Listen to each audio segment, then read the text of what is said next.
Hello and welcome again to the Writer Review. This is Eric Carrot Writer, and this week we're going to be taking a look back at the 2020 horror mystery supernatural movie titled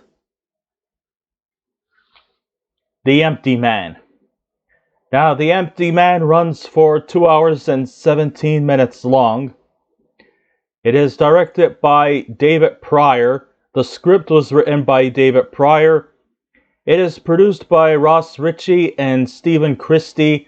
It is based off of a graphic novel also titled The Empty Man by Cullen Bunn and Vanessa R. Del Rey. It is composed by Christopher Young Lutsford. The cinematography by Anatsos M. Nicholls. And it was edited by David Pryor and Andrew Buckland. And the stars of the movie are James Badge Dale, Marin Ireland, Sasha Frolova, Stephen Root, Ron Canada, Robert Aramayo, Joel Courtney, Evan Jonigkeit, Virginia Kull, Samantha Logan, Jessica Matten, Phoebe Nicholls, Aaron Poole, and Owen Teague. So under the direction of David Pryor, The Empty Man was based off of the comic book or the graphic novel under the same name.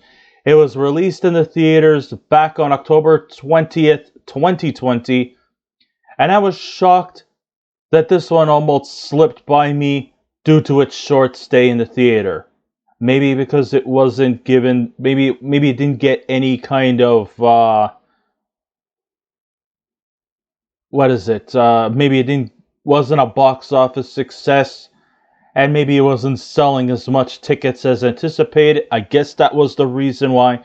Or also because, 2020, was the year of the pandemic. So I suppose that was also a contributing factor, unfortunately, but understandable.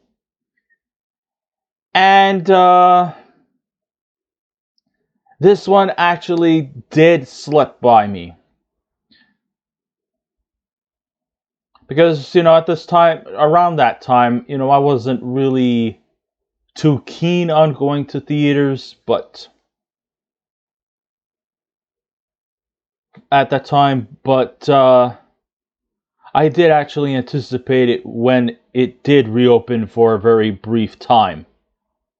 I found that the movie was met with approval from my friends on social media, which led me to see this movie for myself to see if it lived up to the hype. And surely enough, it did. I mean, I like the fact that although this movie was based off of horror, supernatural elements, it wasn't like one of these dumbed down type of horror movies. There was a lot of mystery that goes on.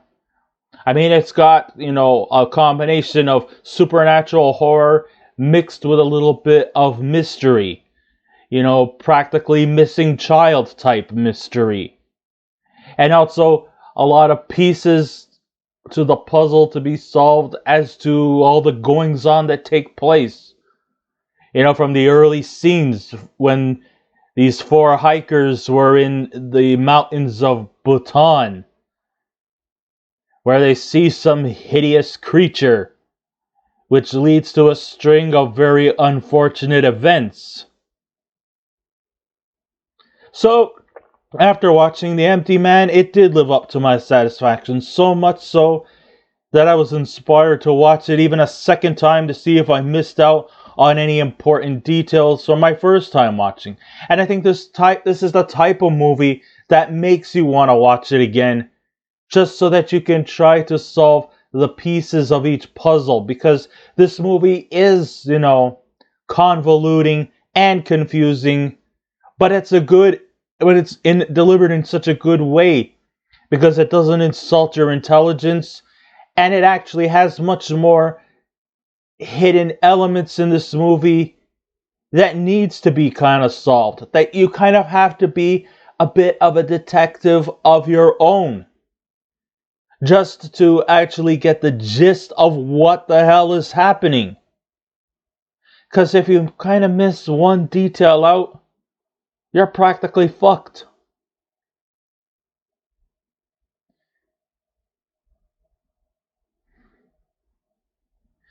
So you really, really, really gotta keep your eyes peeled. Or you're just not gonna know what the hell's going on. There's a lot of sleuthing that needs to be done. So that everything can come in place. So that everything can make sense. So even though I liked it very much, it was mostly due to holding my interest as opposed to a casual enjoyment. And make no mistake about it, I love to be casually enjoyed. Sometimes I like to sit down and watch a movie by simply just turning off my brain for a second and just enjoy the ride. Well, this movie does not make you enjoy the ride, and that's not necessarily a bad thing. Because this movie will make you think. Imagine, if you will, most horror movies is just the same random bullshit that you see everywhere. Well, in this movie, this is a thinking man's horror, or not a thinking man's, a thinking individual's movie, a thinking person's movie. There you go. Anybody who thinks that this movie should be just something to turn your brain off, well, you're not going to get anywhere fast. There are some idiosyncrasies that make this movie stand out from other horror films. Though it wasn't fully polished with patience, it does have potential to be regarded as a cult classic. And I think it actually is. A lot of people actually have seen this movie enjoy it. Because it's not going to dumb you down. In fact, it's going to make you put your intellectual thinking caps into full gear. Alright, this is no brainless slasher movie. And, there's really not too much slasher in there. There is deaths. There's quite a bit of them. But it's not, frequent. And it's not,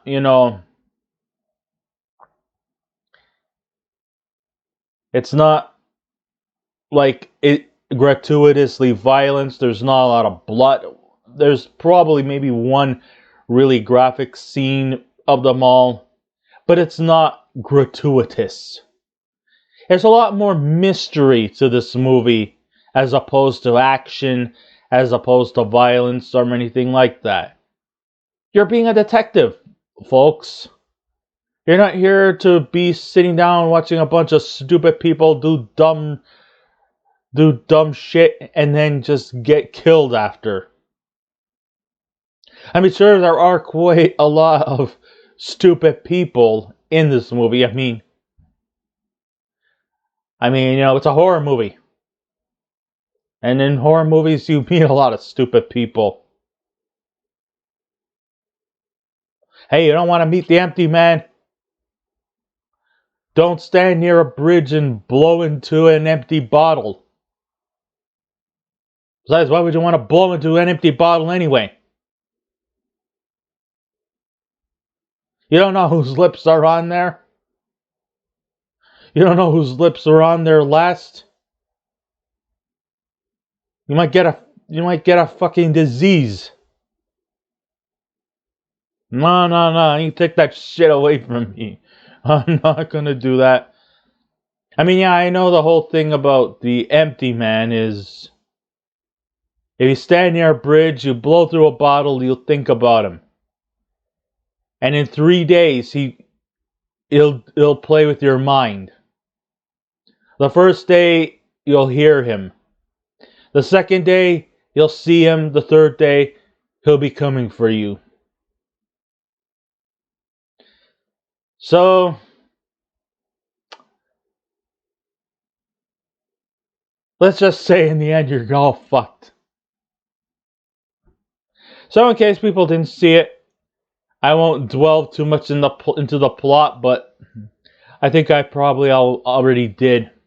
Because there are actually 3 subplots, and at some point they are somehow connected to each other. The main plot, of course, centers around a retired police investigator named James Lasombra, played by James Badgedale, who is looking into the case of a missing teenage girl named Amanda Quayle, played by Sasha Frolova, who was calling an entity from an urban legend known as the Empty Man, and has since then disappeared. I won't go too far into explaining things any further, but probably I may have done that already as we spoke. So, James is practically a loner type. And he's also a widow. His wife and his son, Allison and Henry, were killed in a car accident after they fell off a bridge. Oh, their car went through a bridge, and they unfortunately met their demise.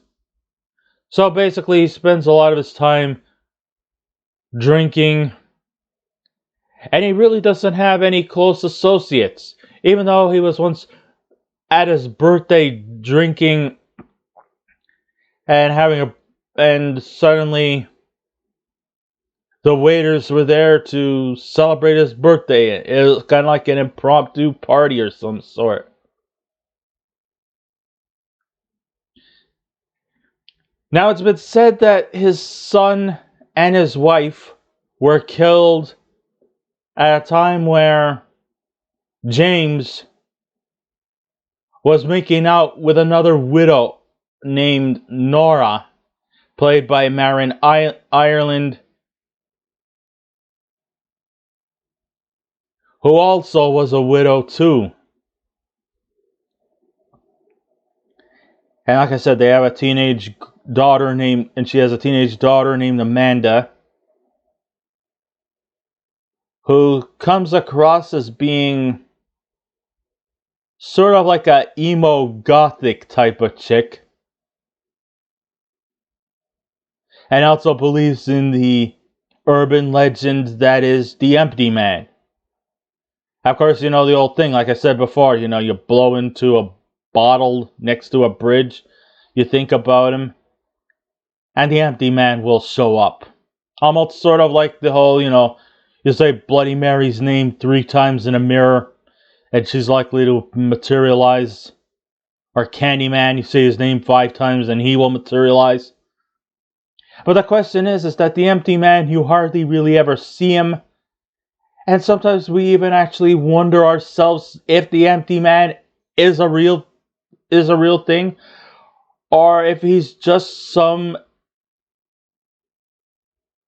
manifestation,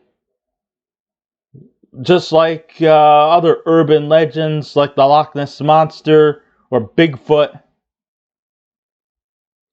And we wonder to ourselves, is the Empty Man for real? Or is he all just an elaborate urban legend brought on with fears?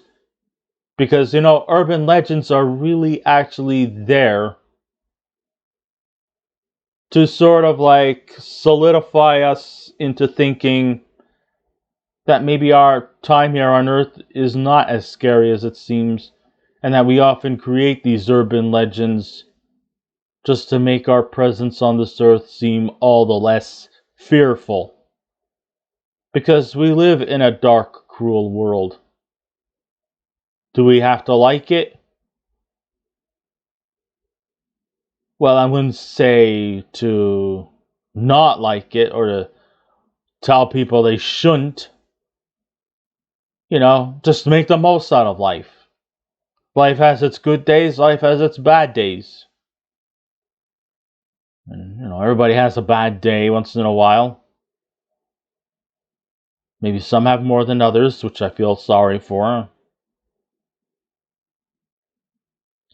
But I think more people tend to have more good days than bad days. But if you have more bad days than good days, try to always think of those good days that you have and just keep it in your memory, and maybe you'll probably have more better days to come. If you don't just think about all those bad days and you think about all the positive stuff that has ever happened to you, you could just simply say to yourself that life is not as bad as it seems.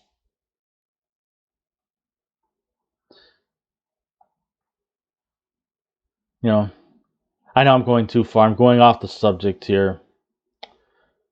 So what is it? Real or not real? I guess we just all have to decide ourselves, just like the people who believe in it. But it seems as though as if whenever somebody believes in the empty man or may have seen the empty man, things don't always go well.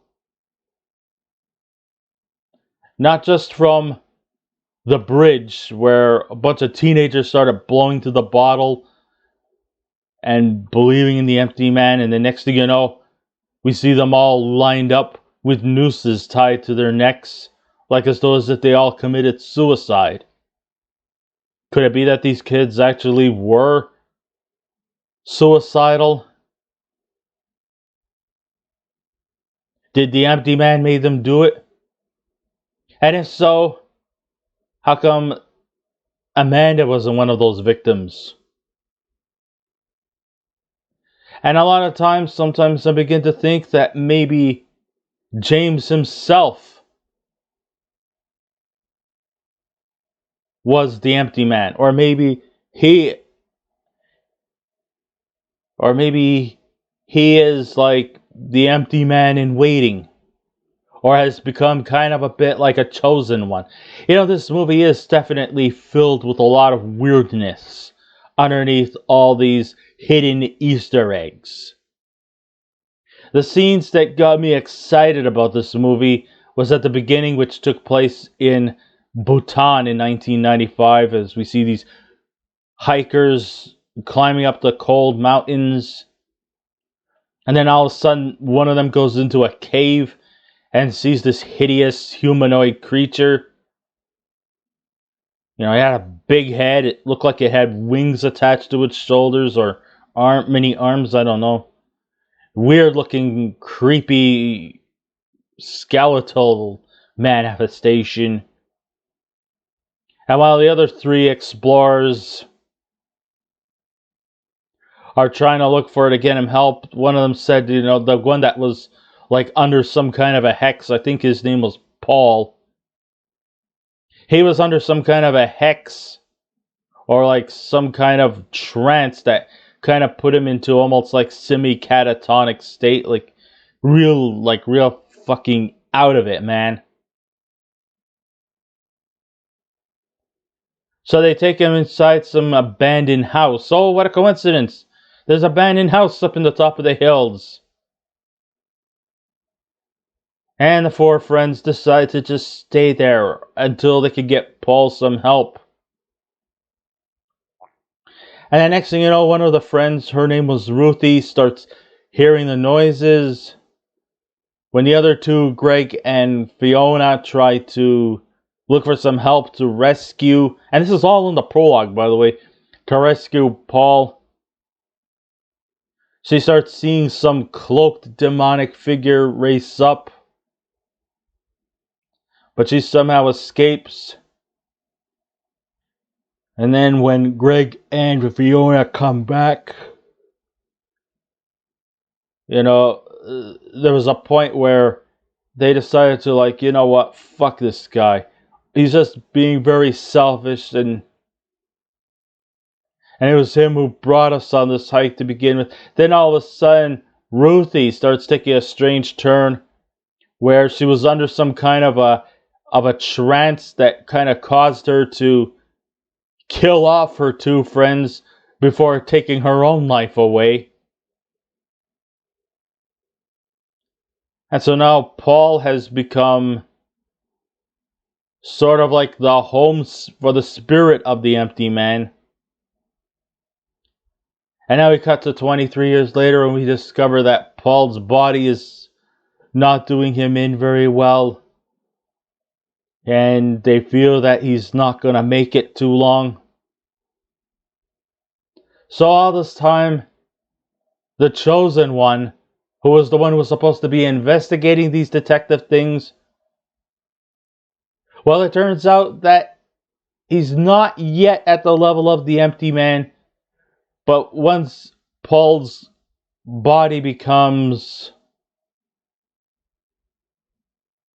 uninhabitable, the empty man is going to probably make his way inside of James, the new host. Let's go back a little bit to the creepy scene in Bhutan in 1995. The creepy prologue montage alone had the potential for a feature-length movie in itself, almost like similar veins to The Thing. The atmosphere was chilling. I mean, just even not just from the looks of everything, which was like really cold and wintry. It almost made me want to get up from my chair and fix a nice warm bowl of soup or have some kind of a hot beverage. The music in the background was scary, and the tension throughout that scene alone will have you hooked. The imagery, especially of the skeletal remains of the humanoid creature, is both amazing and terrifying. But the nice thing is that the empty man doesn't just rely on cheap jump scares, thank goodness for that. I am fucking sick and tired of James Wan type movies where they have jump scares already. I mean, at one time, sure, it could jump at you and it would just practically scare you shitless. But then once they do it way too often, oh my God, it becomes way too fucking overwhelming. It's like, you did it once, now just don't do that again. Yeah, more jump scares. Are you out of your minds? Is this the way to just keep us going? Because it's now going from being scary to just downright lame. But but at least here we don't have the jump scares to give the viewers a heart attack. In fact, a lot of the elements in this movie is not really based too much off of gratuitous, gory, violent, sexual based scenes. Thank goodness for that. I think the only real sex scenes you have are between James and Nora. But a lot of it is just, just to shake off the tensions that seems to really dominate in this movie.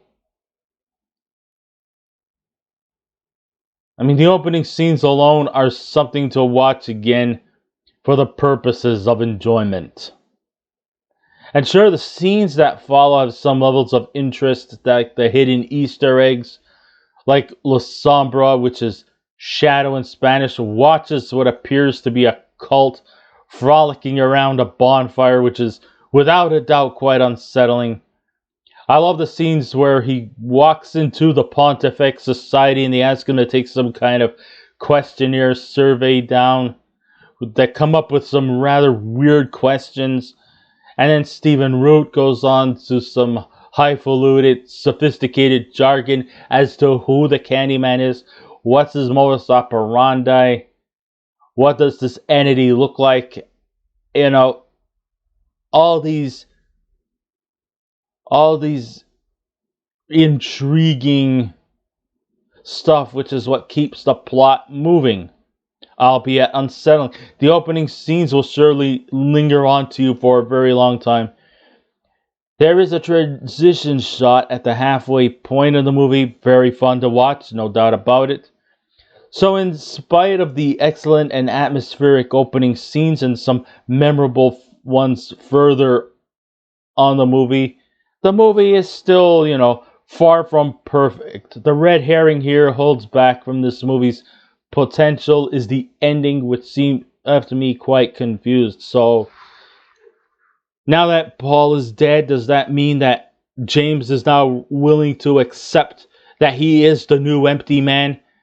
or that he is now, or that the empty man's spirit is now going to be permanently in James's body, as the original host can't really stand it because he's practically almost, well, almost near death's bed. But of course, James eventually in the end just takes him out and says, "You want me? Fine. You want to be in my soul? Go right ahead." And sure, I don't want to be spoon-fed of any details, and I actually find it liberating to draw my own conclusions, but the ending needed to be more fleshed out, a little bit more intriguing. Almost like, like when comedies, the characters break the fourth wall and try to explain things in detail by throwing in their one-liners and shit like that. They could have done something a little bit like that. Like a pre-epilogue type of thing. Not a full-blown epilogue because we don't need that, but something along that narrative. And sure, like I said, and yes, the good may definitely outweigh the bad by a long shot, as it has some provocative traits that we can ponder towards regarding urban legends and the occult. It is exciting to see what Project David Pryor will do next. I look forward to it. I gotta say, for his debut, it was a really, really good treat. And do I recommend to see The Empty Man? I surely do. And if I was to give this movie a scale out of 10, I will give The Empty Man an 8.5 out of 10. So I would recommend you guys to see it if you ever have the chance. So I guess this ends my writer review. Thank you all for listening in. If you wish to subscribe to my YouTube channel, please feel free to do so. If you wish to leave a comment, go right ahead. But just remember the 3 simple rules: be kind, be courteous, and please refrain from any rude comments. And I will be back again with another movie review. So until next time, this is Eric Carrot Writer saying, keep watching those movies, and I'll see you around. Goodbye.